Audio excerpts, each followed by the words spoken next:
বঙ্গোপসাগরে জলদস্যুদের হামলায় ১২ জন জেলে আহত হয়েছে। এ ঘটনায় ট্রলারে থাকা লাখ টাকার মাছ, জাল, ডিজেল ও অন্যান্য মালামাল লুট করে নিয়ে গেছে তারা।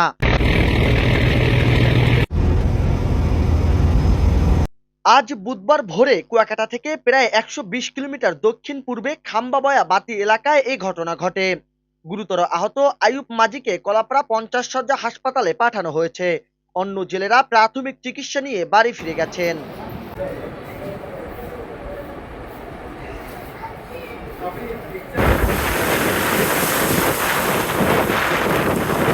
ভুক্তভোগী জেলেদের দাবি, প্রায় ২৫ জনের একটি ডাকাত দল ট্রলার ঘিরে হামলা চালিয়ে মারধর করে।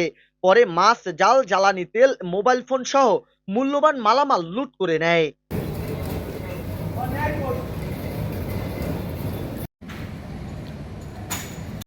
সবকিছু হারিয়ে ট্রলার মালিক বলেন, কোস্টগার্ডের সাথে একাধিকবার যোগাযোগ করা হলেও কোনো সুফল পায়নি, বরং আমাদের সবকিছু ডাকাত দল নিয়ে গেছে। আমাদের উপকার হয়েছে, কারণ আপনারা ফলো করবে। দুই তিনবার দিদি মাঝিও দিয়েছে, ওই লোকেশন জিজ্ঞেসে। পরে তিনবার আমি ফোন দিয়েছি, তিনবারের পর আমাকে নাম্বার আমি ফোন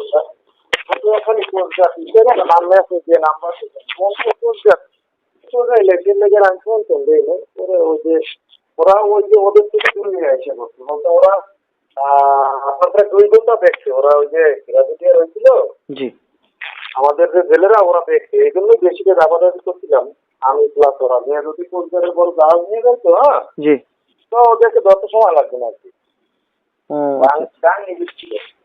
আচ্ছা, ক্ষতি হয়েছে কি পরিমাণ ভাই? আপনার ওই যে না হওয়ার পরে চেষ্টা করলে উনি হাসপাতাল তুলে নিয়ে গেছি, ওখান দিয়ে রেফার করতে কলাপাড়া পাঠাই দিচ্ছে। আচ্ছা, আপনার ক্ষতি হয়েছে কি পরিমাণ ভাইয়া? ক্ষতি হয়েছে কি পরিমাণ? ক্ষতি হয়েছে কি পরিমাণ? ক্ষতি হয়েছে ধরেন ওর একটা বোর্ডে ২ লাখ ২.৫ লাখ এরকম বাজার হয়। তো ওর বাজার টাজার সব নিয়ে গেছে, তৈল সব নিয়ে গেছে। শুধু আপনাকে আসার জন্য যতটুকু তৈল ওইটুকু সাথে সব নিয়ে গেছে। এই এছাড়া মানে খালি ভোটটা আসছে, আর কিছু আসে না? এই খালি ভোট এও আপনার ওই যে ওরা যা এসে ভিড়েছে, তাও ওই যে মনে হয় এই সাইড দিয়ে মানে ভাঙে আছে খুব সম্ভবত। আচ্ছা, কোনো অভিযোগ দিচ্ছেন কিনা কোস্টগার্ডের দ্বারা বা থানায়?